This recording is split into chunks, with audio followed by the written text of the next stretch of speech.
Bom dia, Bertaglia. Seja muito bem-vindo. Obrigado pelo convite.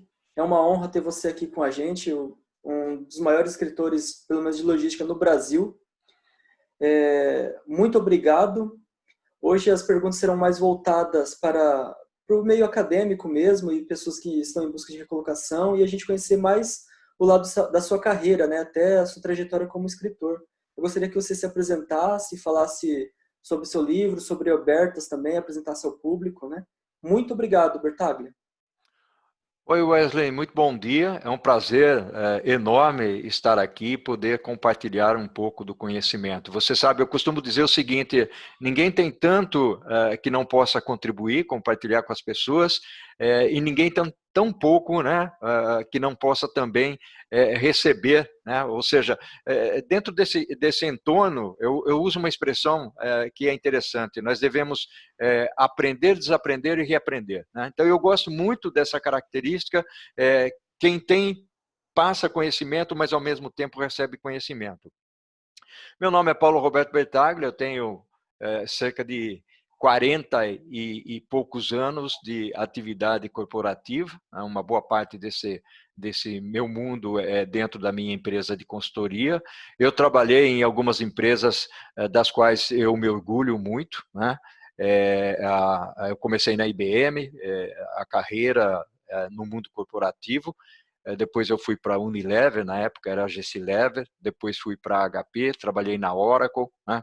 São empresas que me enriqueceram muito o conhecimento.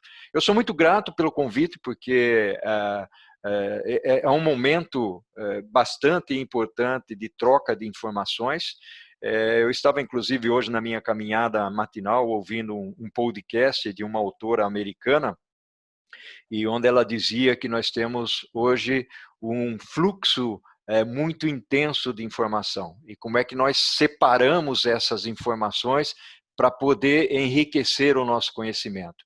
E nós adquirimos um hábito no mundo atual, que é um hábito muito superficial, ou seja, as nossas leituras, até ela usa um termo em inglês que eu gosto muito, que é o deep reading, né? Ou seja, é você ler profundamente, com muita atenção, para você poder absorver o conhecimento. E no mundo, no corre-corre que nós vivemos hoje, onde tudo fica muito rapidamente obsoleto, nós não prestamos atenção nisso, né? Então, nós precisamos realmente prestar atenção nesse detalhe. Nessa minha carreira, em 1998, né, já faz um bocado de tempo, né? Hoje eu tenho 63 anos, eu não escondo a idade não, tá? Agora em junho eu faço 64, com muito orgulho também, né? Uma família fantástica, esposa fantástica, filhos fantásticos, uma netinha, né? Uma maravilha. E nessa carreira, em 98, eu resolvi escrever um livro. Eu viajava muito para o exterior, fiquei um pouco no exterior, ali trabalhando constantemente, Estados Unidos, Venezuela, alguns países da Europa, e eu resolvi escrever o livro, né? Eu já tinha livros escritos, mas eram livros muito mais de geração de conteúdo para universidades e não comercializados pelo mercado.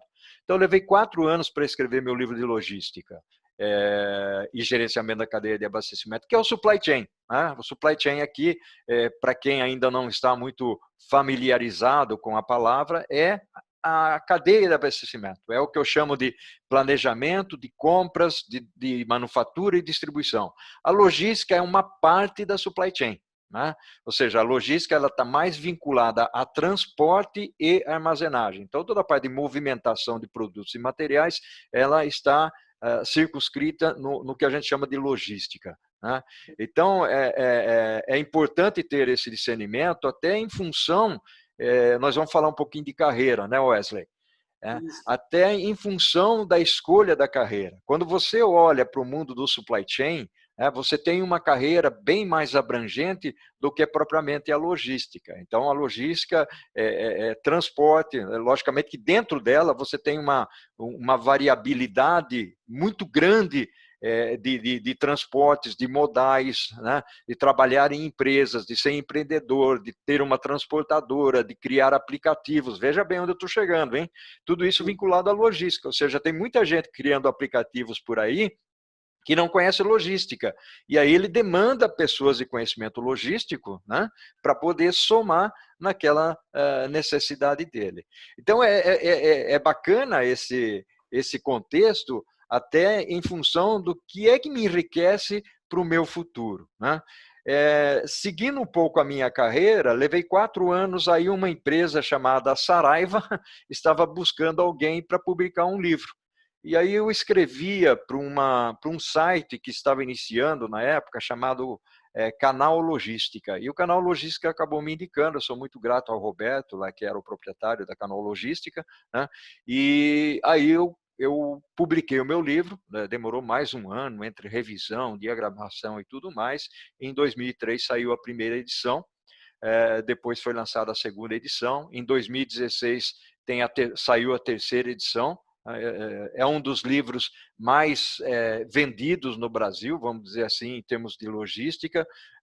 Perde para o Balu, que o Ronald Balu é um amigo, eu o conheço pessoalmente, o conheci na época que eu estava escrevendo o livro.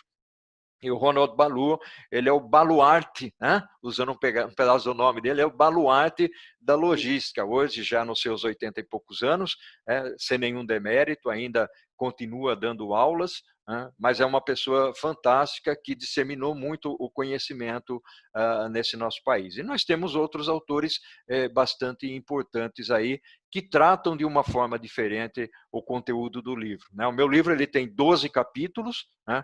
E eu trato de assuntos voltados para estratégia, assuntos voltados para consumo, assuntos voltados para estoque, transporte, tecnologia da informação aplicada à logística e supply chain. Eu falo de grandes filosofias que existem, né, como é o Kanban, o Just in Time, a teoria das restrições. E tem um capítulo pelo qual eu sou apaixonado, que é o capítulo das habilidades que as pessoas que estão no supply chain precisam ter para sobreviver, né? A palavra é essa, para sobreviver no mercado.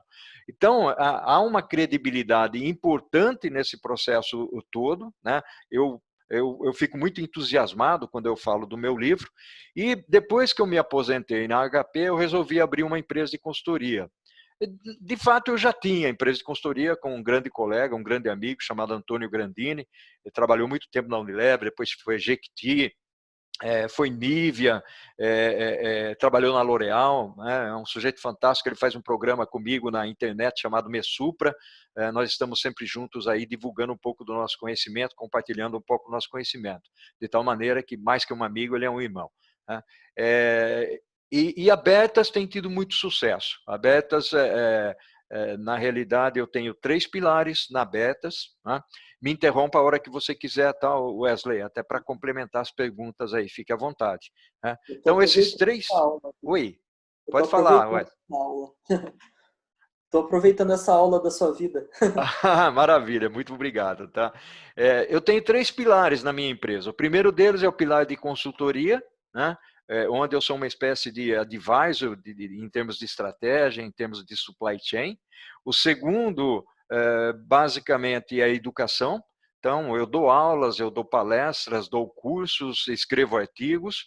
E o terceiro é o pilar do voluntariado, né? Eu faço muito voluntariado, isso que eu estou fazendo contigo aqui, e faço por paixão, porque eu gosto, eu acho que as pessoas merecem. E eu estou numa fase da vida em que eu tenho o meu desejo de devolver para a sociedade tudo aquilo que ela me deu, né? Então, eu tive uma vida bastante simples, bastante humilde. Meus pais eram humildes, né? Meu pai ainda está vivo, a minha mãe não a tenho mais, mas foi uma pessoa fantástica na minha educação. Então, isso é uma mensagem importante para as pessoas, né? Ter sucesso não significa ficar rico ou bilionário, né?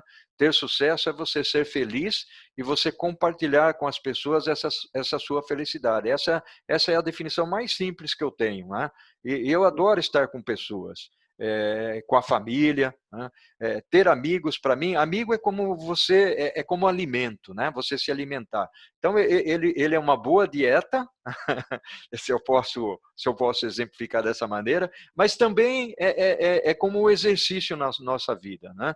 Eu não sei como as pessoas conseguem viver sem amigos, né? Eu não conseguiria, eu falo por mim aqui.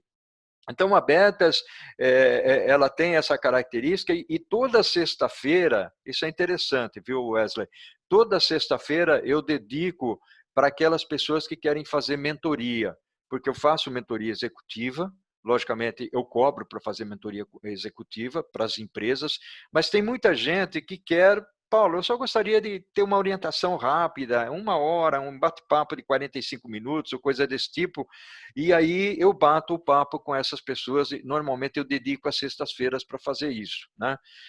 E outra coisa que eu faço, desde novembro de 2018, todo dia eu converso com um amigo de forma virtual. Esse bate-papo que nós estamos tendo aqui, eu tenho todo dia com alguma pessoa. Seja para orientar, seja para matar a saudade, né? Rever, né? Aqui. Eu faço isso há muito tempo. Né? Quem me segue no LinkedIn sabe que eu tenho lá uma verdadeira paixão por estar trocando informações com as pessoas. Não necessariamente você recebe de volta, mas eu não tenho essa expectativa de receber de volta. Né? Então, se você tem essa expectativa, você não faz nada. Né? Então, esse voluntariado também leva a escrever artigos e a disseminar o conhecimento pela internet. Né? Então, tem muita coisa aí. Eu tenho feito muitas postagens ultimamente, o pessoal tem gostado muito. Eu falei, olha, chegou a pandemia, eu não vou falar só de logística, né? Já chega todas as lives que eu faço, os artigos que eu escrevo, então eu estou colocando um post lá no LinkedIn e no Facebook também, que tem no máximo, veja bem que interessante, né? É o poder de síntese que a gente precisa ter. No máximo ele tem que ter 1.300 caracteres, não pode passar disso. Então, eu boto uma foto e escrevo sobre uma determinada pessoa, sobre um determinado assunto. Hoje, né, nessa quarta-feira, é aniversário do Hewlett-Packard, ou do Hewlett, né, de um dos fundadores da HP, que era o Hewlett e o Packard, e hoje é o aniversário de nascimento dele. Logicamente, ele já faleceu, se não me falha a memória, com 82 anos, mas foi um sujeito fantástico, e foi por causa deles, né, do Hewlett e do Packard, que eu ingressei na HP, porque ela tinha uma forma de pensar, né, que transmitia uma paixão por aquilo que a gente fazia. Né? Eles fundaram a empresa numa garagem, né? E ali na garagem eles criaram algumas regras essas que a gente deveria seguir, por exemplo, conversar entre nós, não ter burocracia dentro da garagem, ter tempo para você, criatividade em primeiro lugar. Né? Então, esse é um pouco da minha vida. E quando eu estava contando, Wesley, que tive uma vida humilde e simples, eu estou dizendo isso para todo mundo. Pessoal, tem espaço para percorrer. Eu sempre gostei de estudar, sempre estudei muito, né? Com foco, né? Com objetivos, mas não significa que você... Eu tive 3 formações, né? A primeira formação foi engenharia civil. Detalhe, eu não cheguei a me formar em engenharia civil. Eu falei, não é isso daqui que eu quero, eu vou para outra coisa. Eu viajava muito, tal, então ficava um pouco complicado também. Mas eu era apaixonado pela engenharia civil, gosto até hoje, muitos cálculos e tudo mais, é bastante cartesiano, mas aí eu fui para a administração. Então eu fiz administração, fiz tecnologia da informação, né? E hoje eu consigo olhar 4 elementos importantes nisso tudo, né? Que é estratégia, modelos de negócios ou processos, são pessoas e tecnologia. Eu junto esse contexto todo. Né? Então, hoje eu sou professor, sou escritor, sou palestrante, sou consultor, um pouquinho de tudo. Né? A gente um pouquinho, e todo mundo é. Né? Basta investir um pouco nesse conhecimento. Não sei se era essa, né, a leitura que você estava buscando, né, com relação à minha vida aí. Sim, porque a gente conhecendo agora a sua trajetória, porque geralmente já fala de assuntos bem mais complexos, né?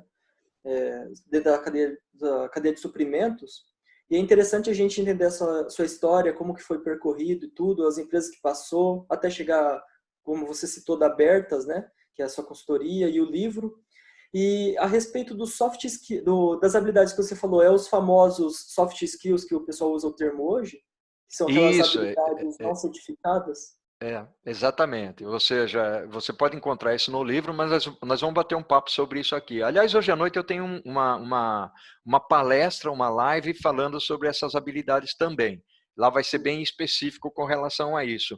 Mas o que Na realidade, embora a supply chain seja uma área, de certa forma, técnica, vamos dizer assim, porque nós estamos imaginando que você tem que produzir produtos, vender produtos, transportar esses produtos de uma forma ágil, otimizada, né, e dentro de uma característica que agrade ao consumidor. Né? Só que você tem que explicar essas coisas, muitas vezes, de uma forma muito didática. E qual foi a forma que eu encontrei?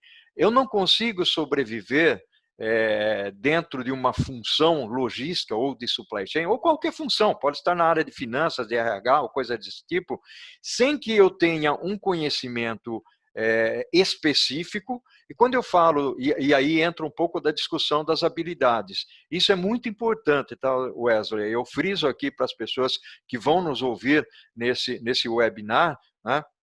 É muito importante que as pessoas entendam o seguinte: nós precisamos todos ter um conhecimento específico, ou seja, ter profundidade em alguma coisa. Então, se eu quero conhecer tecnologia, vou fundo na tecnologia, e lá dentro da tecnologia tem um monte de áreas. Né? Tem aplicações, que é desenvolvimento de software, tem a parte de segurança, que muitas vezes as pessoas se dedicam em como manter a segurança da tecnologia, dos computadores de grande porte, pequeno porte, desktops, quer dizer, como que a gente protege a entrada de hackers para não ficar roubando as informações. Então, você acaba se especializando nesse detalhe. A mesma coisa acontece lá com o psicólogo. Só que tem uma característica que, a meu ver, é extremamente importante, é o quanto você investe em outras camadas que o tornam mais generalistas. Né? Eu, por exemplo, eu não tenho competência de discutir psicologia com alguém, ou psiquiatria, ou medicina, né? Mas a gente tem uma noçãozinha. Nós sabemos, por exemplo, que a glicemia, se começa a passar de 100, né, ela já tem uma tendência a um pré-diabetes ou coisa desse tipo. A pressão tem que ser 12/8. Quer dizer, são coisas que você começa a ter um conhecimento genérico. Né? E é bom explorar isso. Quando eu digo isso, é a mesma coisa na cadeia de abastecimento. Eu posso ser um camarada extremamente completo na parte de transportes. Conheço tudo sobre transportes. Né? Mas o fato de eu não conhecer as necessidades de clientes, consumidores e tudo mais, pode levar a eu não ser um cara importante para fazer carreira. Pode levar a eu fazer uma entrevista numa organização e o camarada falar o seguinte: tá bom, você conhece muito o transporte rodoviário, mas se eu tiver que montar modais, por exemplo, o que você conhece do ferroviário? O que você conhece do marítimo? O que você conhece do aeroviário, do duto viário e tudo mais? São explorações que muitas vezes, estou dando um exemplo aqui, mas pode ser muitas outras coisas. Né? Hoje nós temos uma tendência. Até ontem eu estive com o Carlos Mira e ele estava comentando o seguinte: hoje nós precisamos fazer os produtos chegarem aos consumidores numa velocidade e na conveniência que ele deseja. Como eu vou entregar isso? Como isso vai chegar para ele? Pouco importa. Ele não quer saber se vai ser via avião, caminhão, trem, navio. Aliás, trem no Brasil fica meio difícil, né? Porque nós temos muito pouco de trem. Mas bicicleta, patinete, a pé, usar o conceito do crowdsourcing, né? Para quem não sabe o que é o crowdsourcing, é a utilização de pessoas que dirigem seus carros por aí e não necessariamente ele tem uma transportadora, né? Ele tem um carro, né? Eu posso mandar via Uber ou coisa desse tipo. Ele É mais uma parte da faz parte logística dessa colaborativa. crowdsourcing. Logística colaborativa, que uns anos atrás o pessoal usava esse termo técnico, né?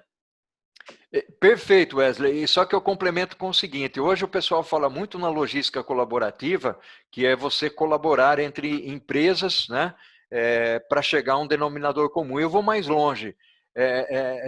Tem que ser uma logística colaborativa, mas ao mesmo tempo criar espaço para que você crie momentos de competição, né, com as empresas e se una a ela dentro de um escopo colaborativo. Deixa eu refrasear aqui. Existe uma palavra no inglês chamada competition, competição. Ou seja, eu me junto a um concorrente meu para um dado momento na sociedade ou na comunidade prestar serviços. né? Vamos supor, hoje o mercado está... Nós não vamos falar aqui de pandemia, né? Vamos ser mais positivos. Mas o mercado está demandando muito do online, das entregas online. Vamos supor que você tem uma empresa de caminhão grande, né? E como é que eu vou entregar, né, a última milha, por exemplo? Eu vou precisar de pequenos veículos, de vans, de caminhonetes, né, de motos. Será que é o momento de eu investir nisso? Eu Uhum. não sei o que vai acontecer daqui 3, 6 meses. Né? Como eu digo, não tenho bola de cristal, não sou profeta do apocalipse. Então, muitas vezes, as pessoas, ou as empresas não querem fazer esse investimento, porque é recurso adicional, né? Que ela vai colocar dentro da sua organização. E muitas vezes, se ela tem demanda para isso, por que ela não vai para um concorrente dela? Que tem a moto, que tem a van, que tem a caminhonete. Então você acaba se complementando, né? E isso é muito importante e às vezes as pessoas não têm essa visão. Eu gosto muito de falar de criatividade, né? Esse aqui é o momento da criatividade, é o momento do ócio criativo, ou seja, a gente pensar no trabalho, no estudo, no lazer, na família, juntar essas coisas de tal maneira que você não encontra limites entre elas, né? Ah, tá bom. Muita gente diz o seguinte: tem que separar o trabalho da família, tem que separar o trabalho do estudo, tem que separar o trabalho do lazer. Cuidado, você é um indivíduo.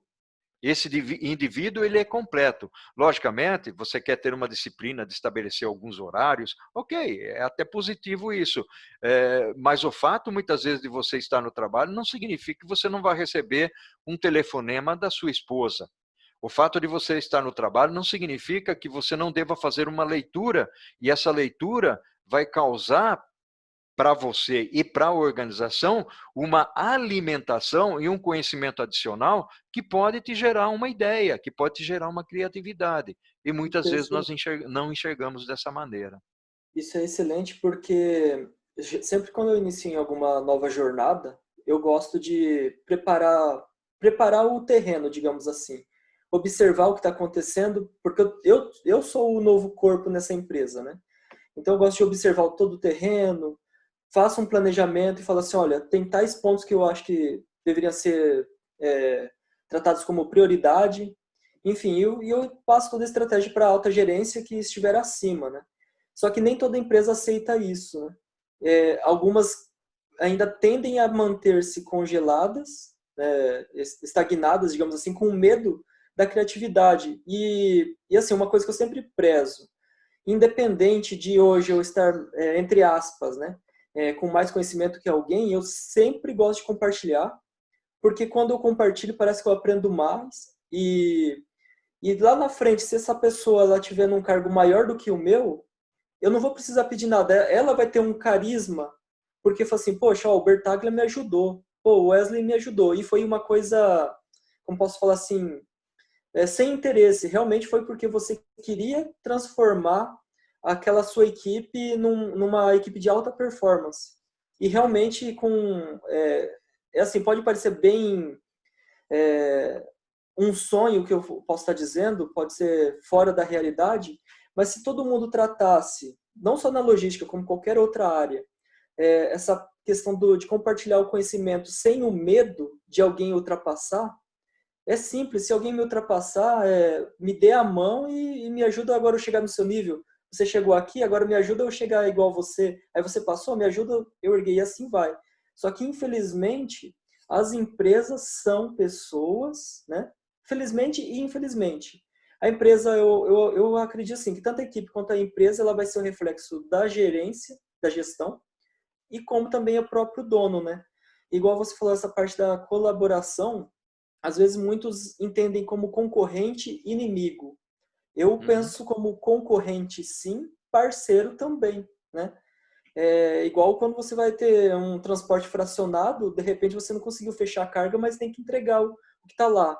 Só que aquele custo é absurdo para você fazer, mas você já fechou contrato, tem que entregar no dia seguinte. É simples, chama um colega, um concorrente parceiro, não inimigo, junta toda a sua carga ali, os dois dividem o custo, quem sabe mais para frente se torna até mesmo um grupo, né, que eles chamam de holdings, né, de Uhum. empresas.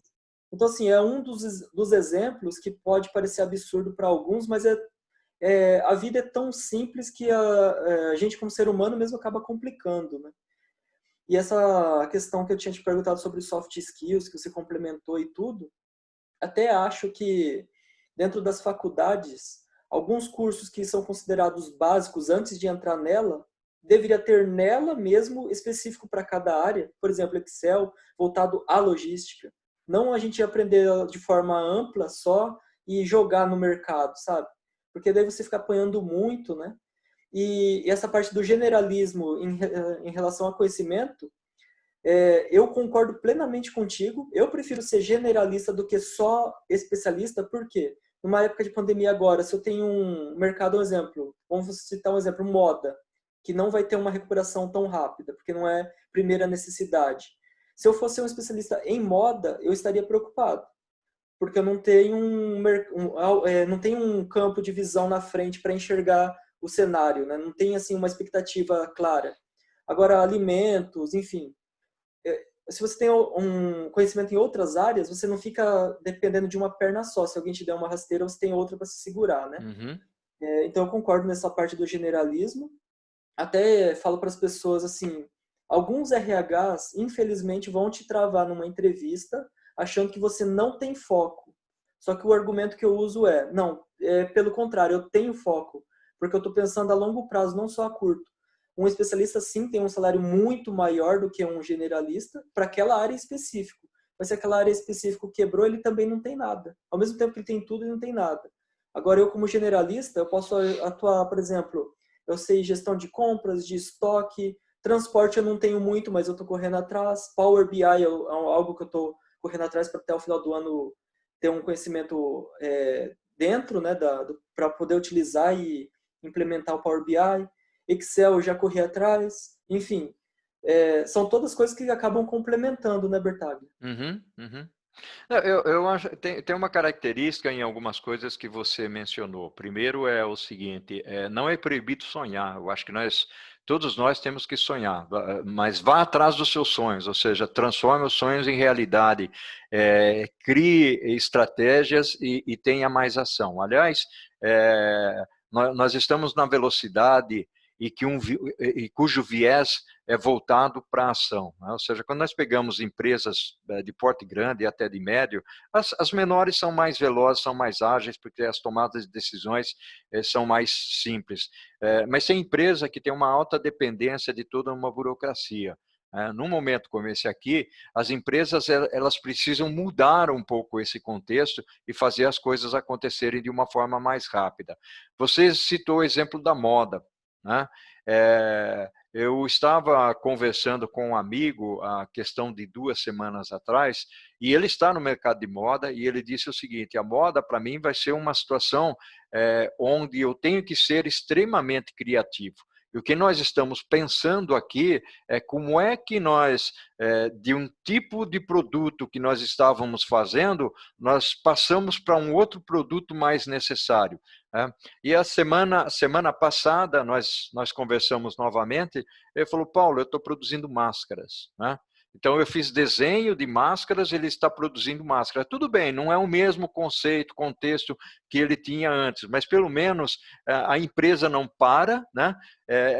Lógico que para ele fazer essa mudança, ele teve que pensar e criar, né? E gerar ideias diferenciadas, convencer pessoas, não foi um negócio tão simples, mas pelo menos ele vai conseguir pagar os custos fixos dele, que esse é o grande problema, né? Nós dizemos hoje, por exemplo, que quando abrirem as lojas dos shopping centers, entre 15% e 20%, elas vão lá, na realidade, para lacrar a porta, porque não vão abrir.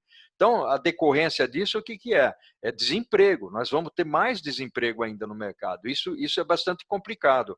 Agora, voltando para a história do soft skill, eu gosto muito de falar de atitude, que tem uma conexão forte com o que você comentou, do sonho, das pessoas serem boas, serem humildes. Aliás, humildade hoje em dia, aliás, sempre foi, mas hoje em dia eu estou enxergando com muito mais ênfase, mas eu gostaria realmente que as pessoas não parassem aí, né? Esse é um momento em que, em função da pandemia, todo mundo escreve palavras bonitas, todo mundo passa a rezar mais, a acreditar mais em Deus, né? E depois que passa, será que isso vai permanecer? Porque é a história do ser humano. A semana passada, um amigo me disse o seguinte: Paulo, eu nunca vi tanta gente oportunista como nesse momento aqui. Ou seja, pessoal vendendo máscaras a 10 vezes maior o preço, vendendo álcool gel a 15 vezes maior o preço, vendendo frete a 4, 5 vezes a mais, fora o câmbio de dólar que nós temos aí, e quando o preço do combustível caiu no nível mundial, né? Eu disse para ele o seguinte: isso é comportamento, isso é o ser humano. A gente quer um ser humano melhor, mas nem sempre é assim, né? Eu estava lendo outro dia sobre o cometa Halley, aliás, foi uma postagem que eu fiz.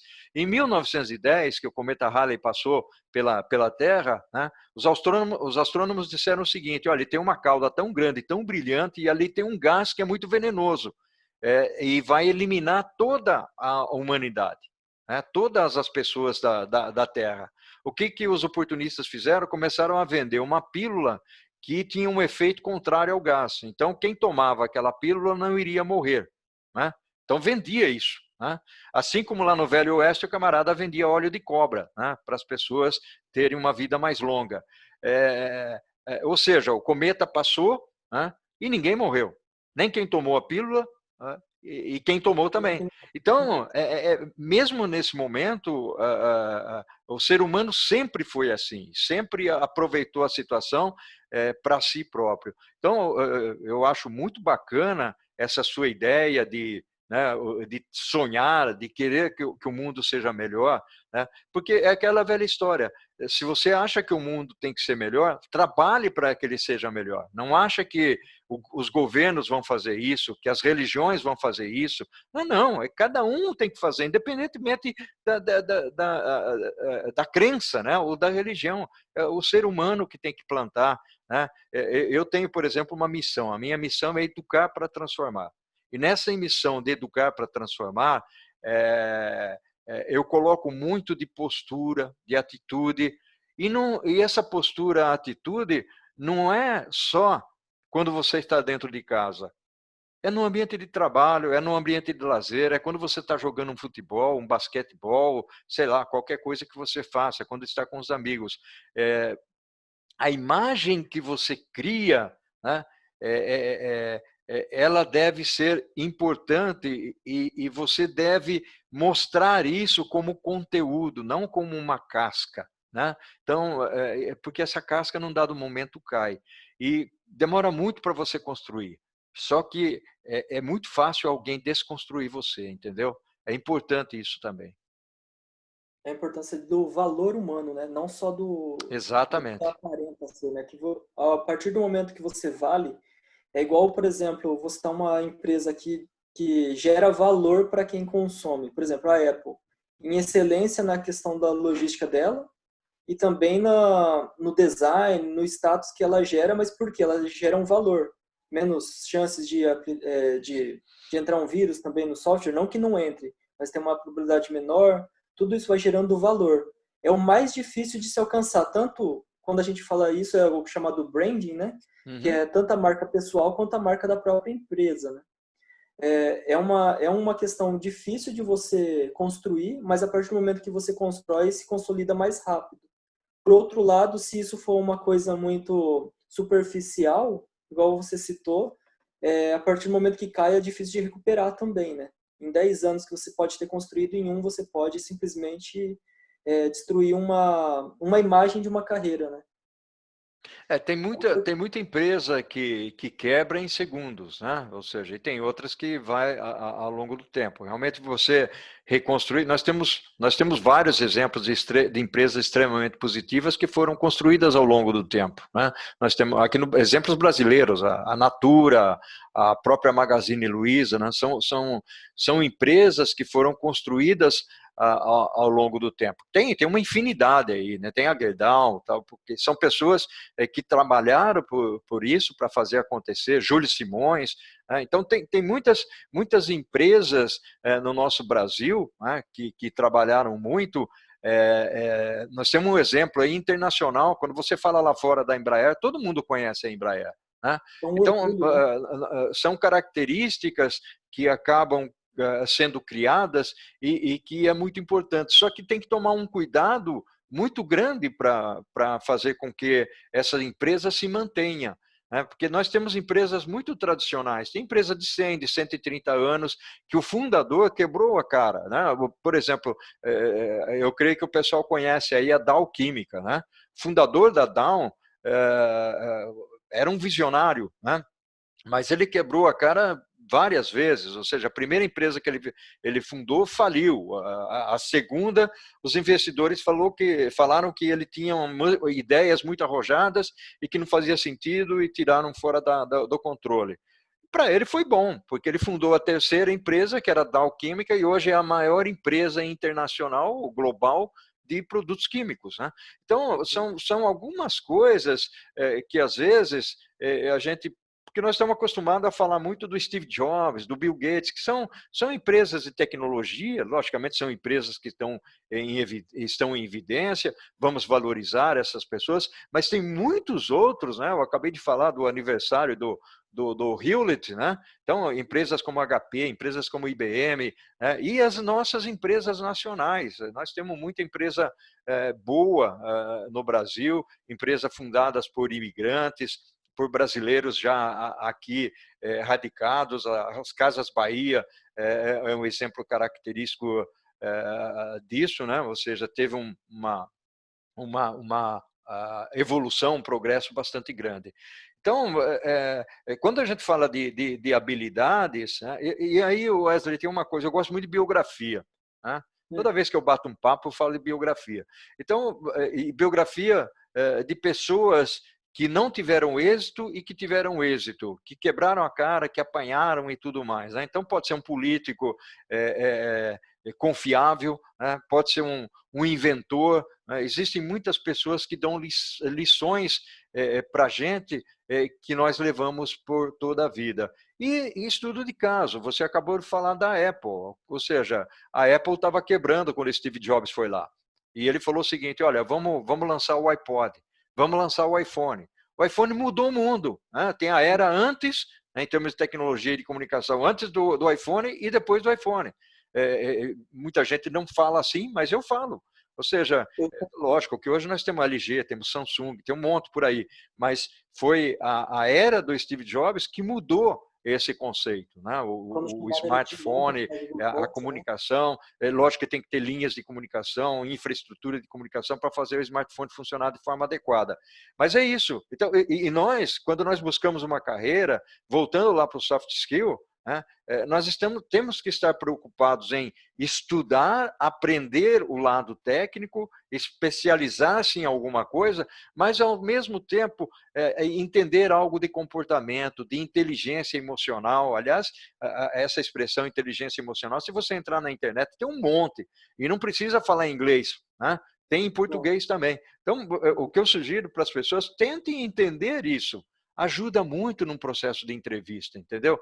E o outro ponto que eu gostaria de adicionar aqui, faça network, faça relacionamento. Não convide no LinkedIn, né, e manda um CV. Não faça isso. A pior coisa que existe é convidar uma pessoa no LinkedIn, por exemplo, e já em seguida mandar o CV para ela. Porque você acaba se queimando. Né? Para compartilhar um currículo com alguém, esse alguém precisa estar ou fazer parte do seu relacionamento. Aí ele pode te indicar para alguma coisa. Né? Mas eu, por exemplo, eu recebo muito. Às vezes a pessoa me convida, né? Ela me convida, nem agradece, já manda um CV. Se eu não sei quem é a pessoa, como é que eu posso indicar a pessoa? Né? Então, nós precisamos ter abertura e ter a audácia, né, de estabelecer relacionamento, de querer conversar com pessoas. Logicamente, hoje não dá para tomar café, né, porque nós estamos no mundo da pandemia, distanciamento é a regra, a primeira regra governamental, até para a gente cuidar melhor de nós e dos nossos familiares e amigos. Mas eu, por exemplo, eu tenho o meu café virtual, a minha prosa virtual. né, que eu marco todo dia com as pessoas. Então tem lá meia hora de cafezinho e trago aqui a minha xicrinha de café, a outra pessoa traz lá o cafezinho, a água ou o Café com chá logística. dela e batemos um papo, né? Batemos um papo com o mundo, né? Eu tenho muito relacionamento com pessoas fora do Brasil. Eu construí isso ao longo do tempo, então a gente conversa, né? E no Brasil também, e tomo café com conhecidos e desconhecidos, né? Com os desconhecidos é o primeiro momento para se conhecer e até dizer o seguinte: olha, que o mundo voltar a hora que o mundo voltar ao normal, nós vamos bater um papo face a face, né? Ou seja, cara a cara.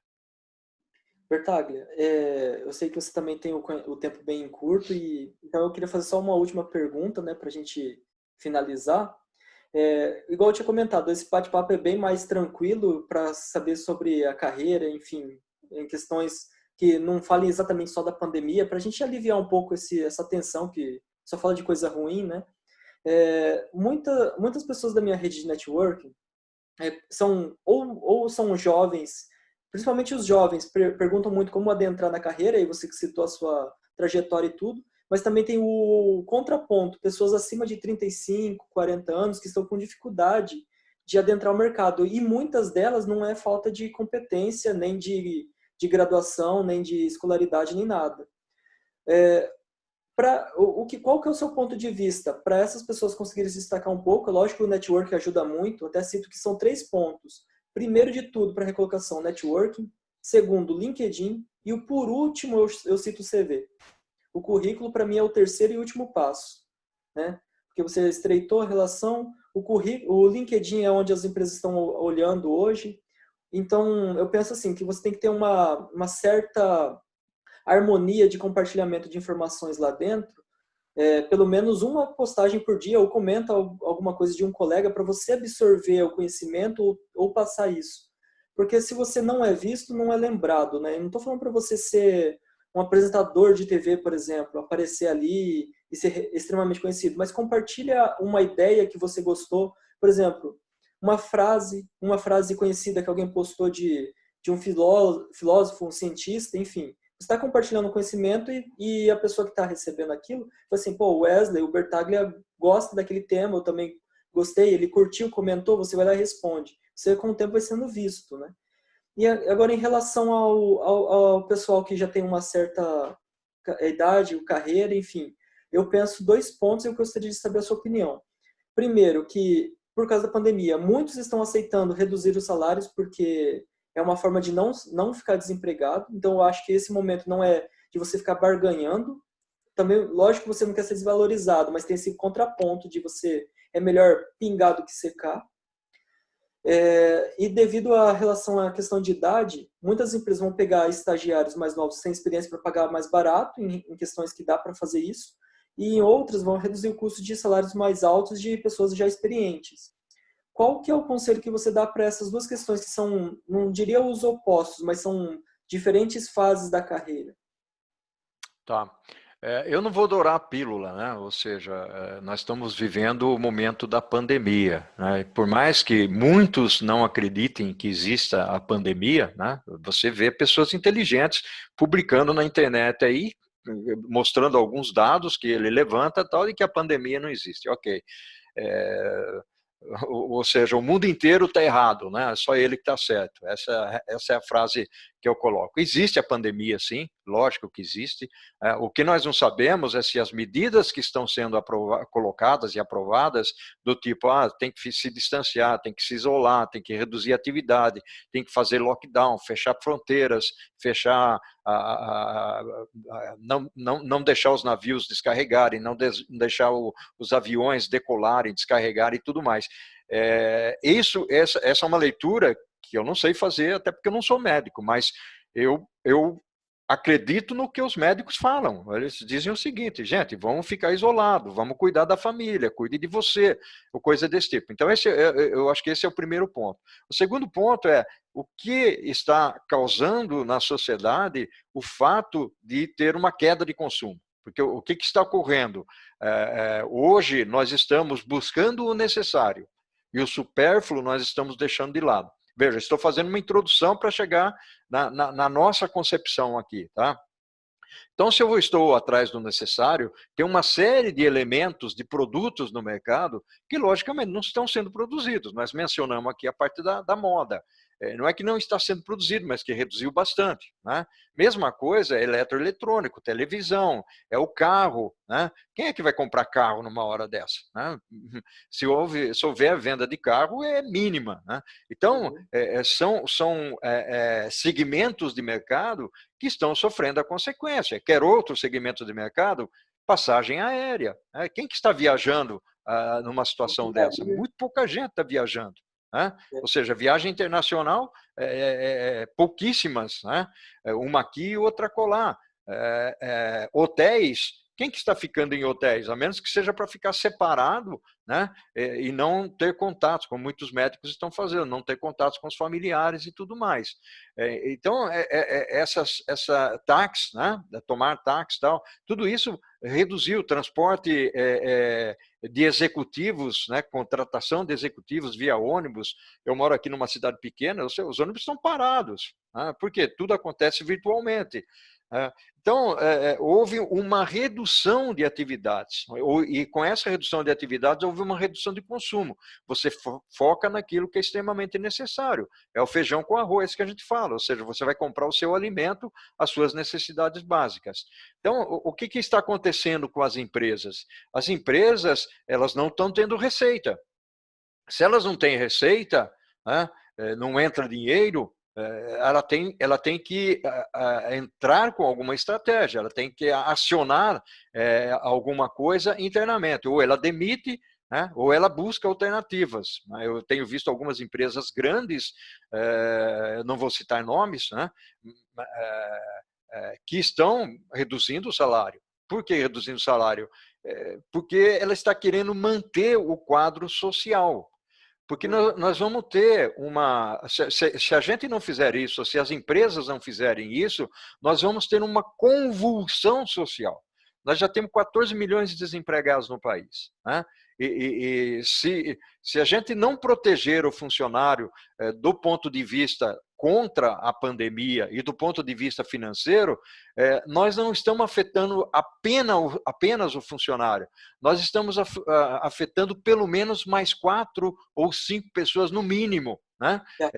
Que estão vinculadas a esse funcionário. Então, nós estamos causando uma convulsão social, porque muita gente ficaria desempregada. Então, num momento como esse, a gente tem que se submeter. Outra coisa que eu queria comentar, e tem acontecido nas empresas, principalmente pessoas que não estão conseguindo, sejam gerentes, coordenadores, colaboradores, dentro das empresas, enfrentar essa situação do coronavírus. Muita gente não está conseguindo. A empresa enxerga isso, fala, meu amigo, se você não consegue enxergar, né, eu não posso manter você no quadro, eu preciso de pessoas resilientes aqui, pessoas fortes, pessoas que não se curvem diante dos problemas, né? Então acaba demitindo aquela pessoa e obrigatoriamente tem que contratar outra para colocar no lugar, né? E essa outra pessoa que vai ser contratada vai ser uma pessoa que tem o conhecimento, mas que também tem atitudes e resiliência, né, importante para assumir aquela função. Então, é dessa forma que eu enxergo o mercado. Não é só conhecimento, né, não é só network, né, ou seja, logicamente você tem que se fazer conhecer, porque senão ninguém vai, né, não adianta você ficar em casa, né, assistindo televisão e achar que alguém vai te telefonar e dizer, olha, você arrumou um emprego, tá? Não é assim, isso não vai acontecer. Todo mundo diz, crise gera oportunidade. Legal, oportunidade para quem? A crise gera oportunidade desde que você corra atrás da oportunidade. Você tem que ir atrás dela, você tem que criar.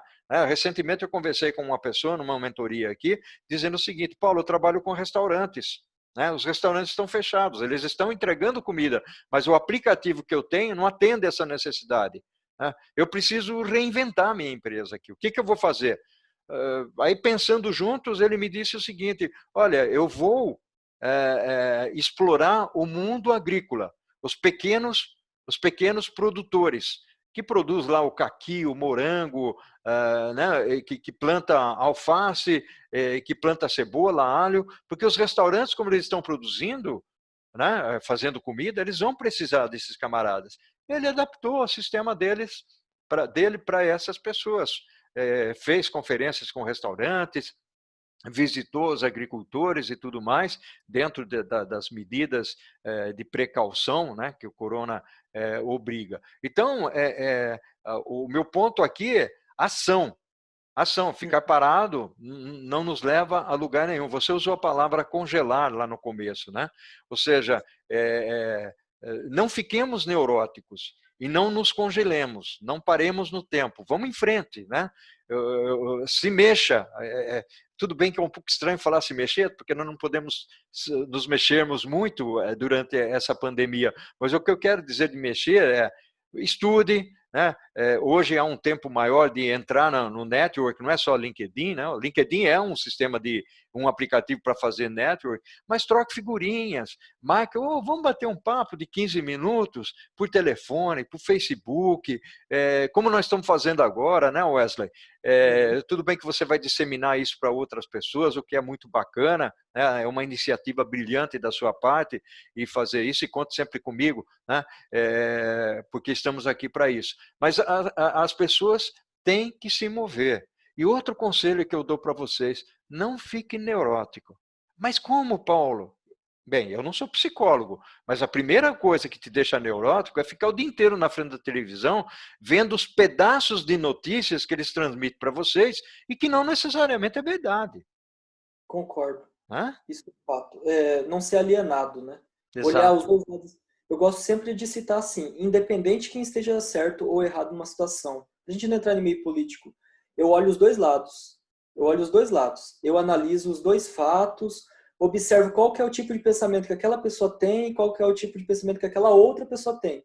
Eu junto os dois porque sempre nos dois vai ter verdade e nos dois vai ter mentira. É daí que eu extraio o que eu vou levar para mim. O que é ruim, abandono, deixo o ruim dos dois para os dois. O que eles tiver de bom que puder absorver, eu tento aplicar na minha vida, enfim. É a gente que tem que Ok. saber fazer esses filtros, né? Ok. Mas, Bertaglia, muito obrigado mesmo. Se eu pudesse, ficava o dia inteiro aqui falando contigo. Obrigado pela sua disposição, seu tempo, seu conhecimento, esse bate-papo gostoso. Muito obrigado mesmo. No que precisar, pode contar comigo. E parabéns por toda a sua trajetória, esse compartilhamento das ideias de carreira, da consultoria, do livro, essas dicas sobre habilidades para as pessoas, né, tanto os jovens quanto outros que estão mais maduros na área. Muito obrigado por tudo e no que precisar pode contar comigo e com o Grupo Log SCM. Muito obrigado. Legal, Wesley, gratidão enorme. E uma última mensagem, aquela porçãozinha de arrogância que nós temos, que de vez em quando quer voltar, joga no lixo, joga no lixo. Persegue sempre a humildade, né? Perseguir a humildade é importante, tá bom? Um abração e sucesso para você, tá, Wesley? Sucesso pra gente. Muito obrigado, viu? Um abraço.